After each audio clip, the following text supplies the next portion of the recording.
Welcome again students. और बच्चों, इस वीडियो में डिस्कस करेंगे वर्कशीट 47 जो कि 6 to 8 क्लास के लिए है। और ये वर्कशीट आपकी 28 अगस्त 2020 के लिए शेड्यूल की गई है। शिक्षा निदेशालय राष्ट्रीय राजधानी क्षेत्र दिल्ली की तरफ से ये जो वर्कशीट हैं ये आपके लिए फॉरवर्डेड की जाती हैं, जो आपके लिए काफ़ी इम्पोर्टेंट हैं। और इस वर्कशीट में ये आपकी जो सामाजिक अध्ययन की ये वर्कशीट है।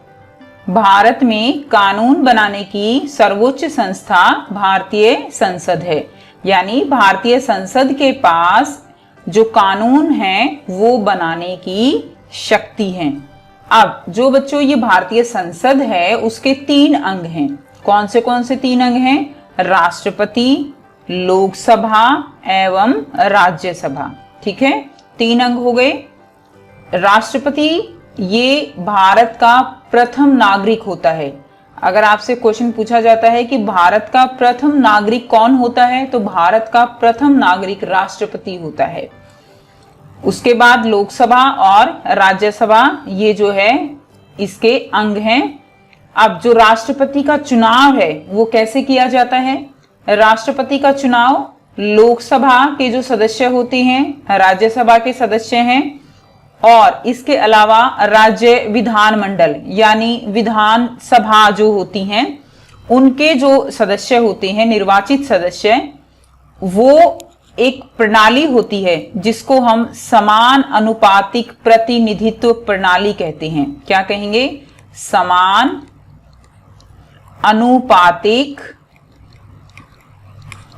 प्रतिनिधित्व प्रणाली। ये एक प्रणाली होती है बच्चों, जो यहाँ पर कंप्लीट इसको डिस्कस करना पॉसिबल नहीं है। इस प्रणाली के तहत राष्ट्रपति का चुनाव किया जाता है। विधान परिषद भी होती है, लेकिन विधान परिषद जो है हर एक स्टेट में नहीं है, इसलिए विधान परिषद के सदस्यों को इसमें इंक्लूड नहीं किया जाता, उनको अवसर यहाँ पर नहीं दिया जाता है। इसके अलावा बच्चों ये जो मतदान होता है राष्ट्रपति का, ये गुप्त मतदान होता है। ठीक है, गुप्त मतदान है। उसके अलावा अप्रत्यक्ष रूप से चुने जाते हैं, प्रत्यक्ष रूप से नहीं होता, अप्रत्यक्ष रूप से जनता इसको चुनती है। ठीक है, हमारा वोट नहीं होता राष्ट्रपति को चुनने में, लेकिन हमारे द्वारा चुने गए जो सदस्य होते हैं लोकसभा के, राज्यसभा के, विधानसभाओं के, वो अप्रत्यक्ष रूप से किसको चुनते हैं? राष्ट्रपति को चुनते हैं। उसके बाद देखिए, संसद के सदन जो है 2 सदन होते हैं, एक लोकसभा और दूसरा राज्यसभा। लोकसभा को निम्न सदन बोला जाता है, लोअर हाउस, और राज्यसभा को उच्च सदन यानी अपर हाउस बोला जाता है। लोकसभा में कुल सदस्य उनकी संख्या कितनी होती है? 545 होती है, और राज्यसभा के कुल सदस्यों की संख्या 250 होती है। 545 में से 543 जो सदस्य हैं वो जनता यानी हमारे द्वारा चुने जाते हैं, जबकि जो 2 सदस्य होते हैं वो आंग्ल भारतीय समुदाय के होते हैं। ये आंग्ल भारतीय समुदाय क्या है? ये ऐसे सदस्य हैं जो पहले अंग्रेज रहे हैं लेकिन बाद में वो भारतीय बन गए। तो ऐसे जो लोग होते हैं उनको वो आंग्ल भारतीय समुदाय के अंतर्गत आते हैं, और ऐसे जो सदस्य होते हैं उनको राष्ट्रपति द्वारा मनोनीत किया जाता है। यानी ऐसे किसी भी 2 लोगों को राष्ट्रपति मनोनीत कर सकता है बिना किसी चुनाव के। उसके बाद देखिए, उच्च सदन जो होता है उसमें 250 जो सदस्य होते हैं, जिसमें 238 लोगों का चुनाव जो है वो राज्यों के विधानमंडल के चुने हुए प्रतिनिधियों के द्वारा होता है।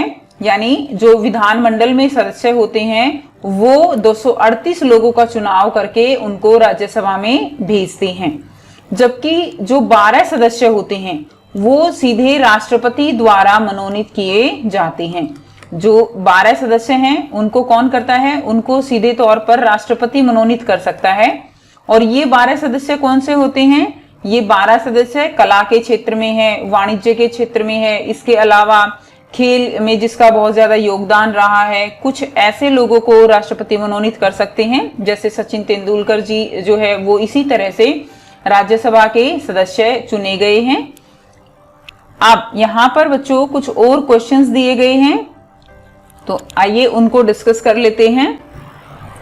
फर्स्ट क्वेश्चन है इसमें, अपने लोकसभा क्षेत्र एवं सांसद का नाम पता करके लिखिए। तो आपको अपने लोकसभा क्षेत्र और सांसद का नाम पता करके यहाँ पर लिखना है।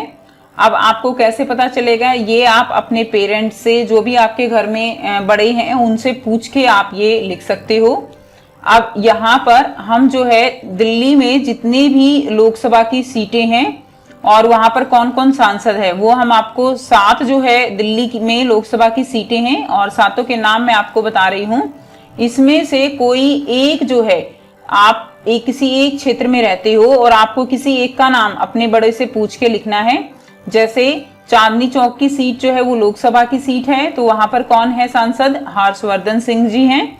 उत्तर पूर्वी दिल्ली में मनोज तिवारी, पूर्वी दिल्ली में गौतम गंभीर, दक्षिण दिल्ली में रमेश बिधूड़ी, पश्चिम दिल्ली में प्रवेश वर्मा, उत्तर पश्चिम दिल्ली हंसराज हंस और नई दिल्ली में है मीनाक्षी लेखी। तो ये सभी लोकसभा के सदस्य हैं। इनमें से कोई एक एरिया जो है आपका है, तो वो जो है आप अपने बड़ों से पूछकर लिख सकते हो। अब सेकंड क्वेश्चन क्या है, सेकंड क्वेश्चन हमारा है, पता लगाइए कि राष्ट्रीय राजधानी क्षेत्र दिल्ली के कितने सांसद जो है वो लोकसभा में हैं और कितने सांसद राज्यसभा में हैं। उन सभी के नाम आपको लिखने हैं। तो देखिए लोकसभा में तो अभी हमने डिस्कस किया कि लोकसभा के सांसद कितने हैं, 7 जो है वो लोकसभा के सांसद हैं। और ये जो जितने भी ये लोकसभा के सांसद हैं, ये सभी जो है बीजेपी पार्टी जो है उससे बिलोंग करते हैं। 7 के 7 जो है बीजेपी पार्टी के हैं। और जो यहाँ पर राज्यसभा के सांसद हैं वो 3 हैं। वो कौन कौन है, नारायण दास गुप्ता जो कि आप पार्टी से हैं, सुशील कुमार गुप्ता ये भी आप पार्टी से हैं, और संजय सिंह ये भी आप पार्टी से हैं। ठीक है, तो 7 जो है लोकसभा के सांसद हैं और 3 जो है यहाँ पर राज्यसभा के सांसद हैं।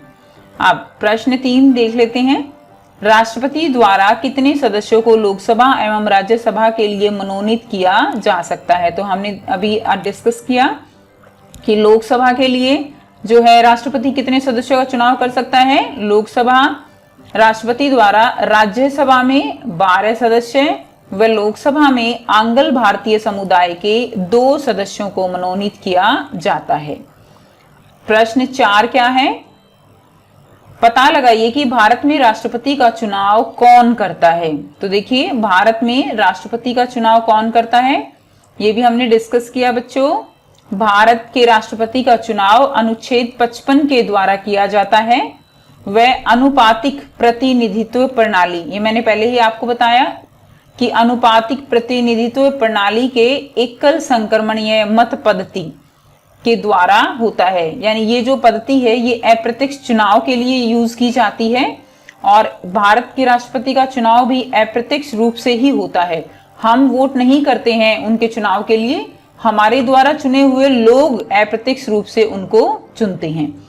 और राष्ट्रपति को संसद के दोनों सदन यानी राज्यसभा और जो लोकसभा है उसमें जो निर्वाचित सदस्य हैं वो, और साथ में विधानसभा के जो निर्वाचित सदस्य हैं, यानी हर एक राज्य में विधानसभा होती है, उसके जो निर्वाचित सदस्य हैं उनके द्वारा 5 वर्ष की अवधि के लिए जो राष्ट्रपति हैं उनका चुनाव किया जाता है। सो आई होप बच्चों आपको ये वर्कशीट क्लियर है। फिर भी अगर कोई प्रॉब्लम है तो बच्चों आप कमेंट करके पूछ सकते हो। And thanks for watching.